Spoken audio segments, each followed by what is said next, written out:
Salut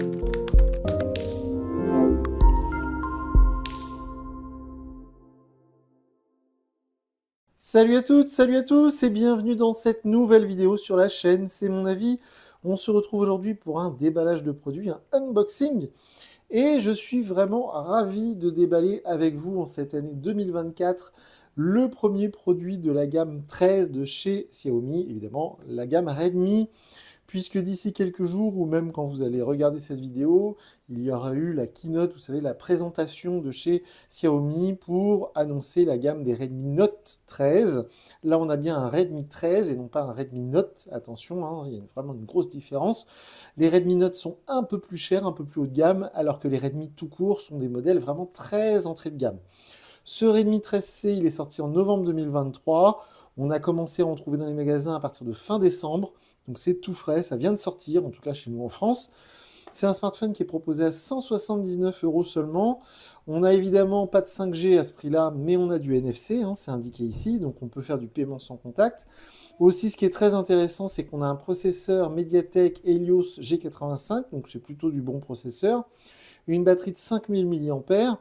Et alors par contre, petite subtilité, c'est que dans la version qu'on va trouver dans les magasins chez nous, que ce soit Darty, la Fnac, Boulanger, ce sera que la version avec 8 Go de RAM et 256 Go de stockage, alors qu'il existe une version 4 Go de RAM et 128 Go de stockage, qui est normalement moins cher, je pense vers les 150 € que vous trouverez peut-être sur certains sites, genre Cdiscount, Amazon ou autres.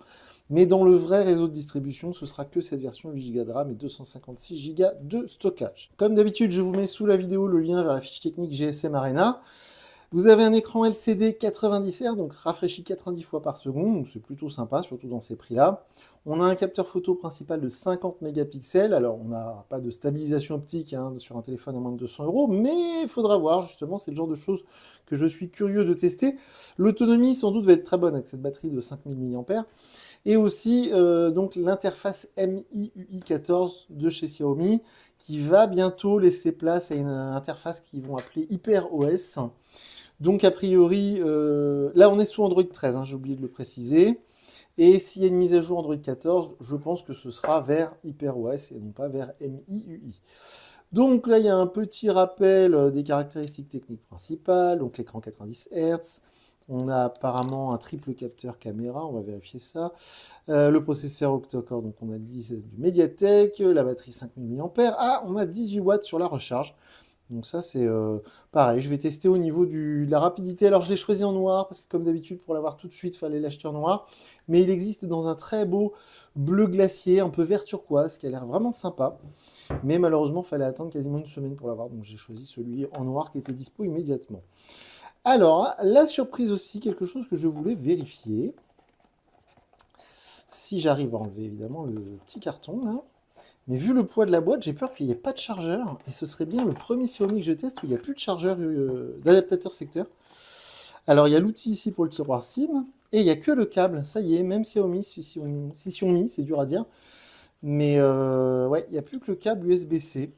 Donc ça y est, ils sont passés à la mode Samsung. Il n'y a même pas de coque offerte, il y a vraiment juste le téléphone. Alors à ce prix-là, peut-être qu'ils ont fait des concessions. Il faudra voir les Redmi Note 13 qui vont sortir donc en ce début janvier 2024.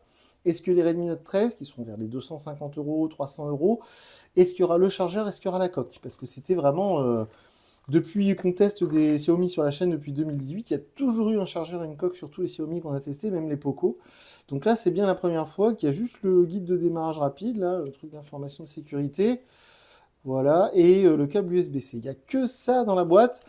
Alors, il faut comparer ce Redmi 13C à un téléphone qu'on a testé il n'y a pas longtemps sur la chaîne. C'était il y a quoi? Il y a un mois, même pas. On l'avait fait gagner sur notre compte Twitter, notre compte X. C'était le Motorola G14 qui est proposé au même tarif de 179 €. Donc 179 € pour le Redmi 13C, j'allais dire Redmi Note 13C, non, c'est Redmi 13C, attention. Et 179 € pour le Motorola G14, qui sont vraiment deux concurrents. Donc je vais être assez, comment dire, je vais vérifier lequel des deux est le plus intéressant. Voilà, je vais essayer de faire ce comparatif à distance évidemment, parce que le G14 il est parti chez l'un d'entre vous.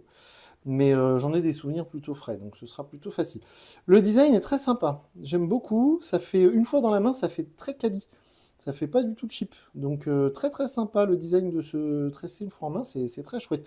Alors comme d'habitude, les mentions légales, c'est pas très joli, mais c'est pas très grave. Et effectivement, il y a bien un triple capteur à l'arrière.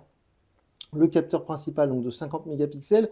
Je pense qu'il doit y avoir un ultra grand angle et un capteur macro. Je vais vérifier ça, et sinon vous pouvez vérifier sur la fiche technique que je vous mets sous la vidéo. Le bouton power qui fait office de lecteur d'empreinte, le bouton du volume. Au-dessus, on va avoir uniquement la prise jack 3.5. Ici, on a le tiroir SIM, la prise USB-C, le micro, le haut-parleur. Et alors, je sens sous mes doigts une protection. Ah bah non, vous voyez, pour une fois, mes doigts me trahissent. Il n'y a pas de protection d'écran préappliquée. Et ben, c'est pas pour me déplaire, parce que j'en ai marre que les constructeurs chinois appliquent des espèces de protections en plastique sur des écrans qui sont souvent traités Gorilla Glass. Et c'est le cas justement de ce Redmi 13C. Et ça m'a fait plaisir de voir ça. Il est traité Gorilla Glass, cet écran, donc normalement, il est résistant aux rayures.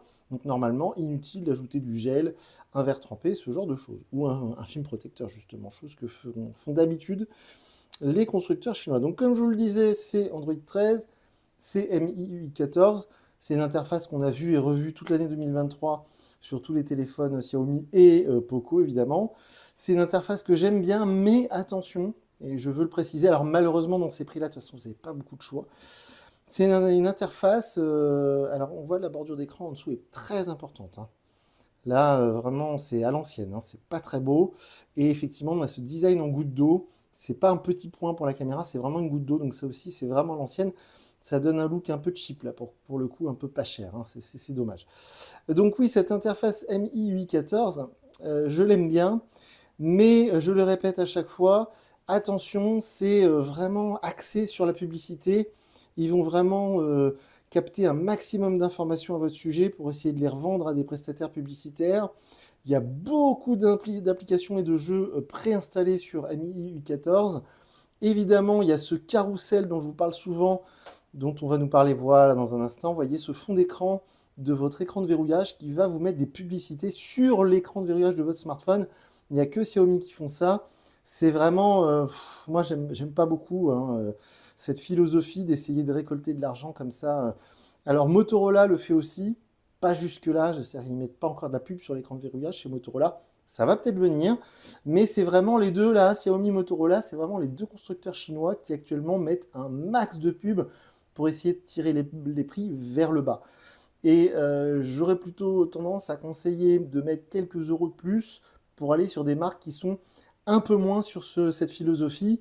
Par exemple, les Coréens chez Samsung, quand vous achetez un Samsung A14 ou A04, il y a quelques applications sponsorisées, mais ils sont beaucoup moins sur la revente de vos données personnelles. Et c'est quelque chose qui est de plus en plus important. Donc voilà, je voulais faire une parenthèse là-dessus.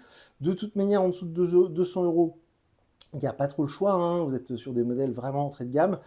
Et dernière chose importante, c'est bien du Android normal, c'est pas du Android Go. Faites très attention si vous regardez cette vidéo parce que vous cherchez un téléphone Android pas cher. Quand on arrive en dessous des 150 euros, généralement, on est sur des versions Android Go. Et la différence, c'est que Android Go, c'est une version Android allégée sur laquelle vous ne pourrez pas forcément installer toutes les applications du Google Play Store. Donc c'est vraiment très important. Si c'est trop long pour charger le système, je serai amené à couper la vidéo parce que visiblement, là, les 8 Go de RAM ne servent pas à grand-chose, c'est super long. Le processeur qui équipe ce smartphone, évidemment, c'est du processeur entrée de gamme. Ah, ça y est, c'est terminé. Mais c'est pas ce qui se fait de pire, hein. On a vu bien pire. Chez Mediatek, même les modèles entrée de gamme sont plutôt pas mal, alors que le concurrent chinois Unisoc fait des processeurs encore moins chers et encore moins performants. On est enfin sur la page d'accueil, donc comme je vous le disais, c'est MIUI 14, donc ça c'est connu, reconnu. Donc ce smartphone, moi je vais y mettre ma carte SIM, vous voyez, il y a quand même pas mal d'applications préinstallées, hein. Il y a des jeux, il y a trip.com, TikTok, Worldtrip, Opera, Netflix, bon ça c'est normal, hein, malheureusement sur les téléphones à ce prix-là, il y a souvent ça. Donc, je vais mettre ma carte SIM, mes applications préférées, je vais l'emmener partout avec moi, je vais essayer de faire un maximum de photos, tester l'autonomie, les performances, et d'ici quelques jours, je viendrai vous dire en vidéo ce que je pense de ce tout nouveau Redmi 13C. Évidemment, les commentaires sous la vidéo sont ouverts, donc faites-vous plaisir, on est présent sur le réseau social X, anciennement Twitter. Et du coup, moi je vous dis à très bientôt pour une nouvelle vidéo sur la chaîne. Salut!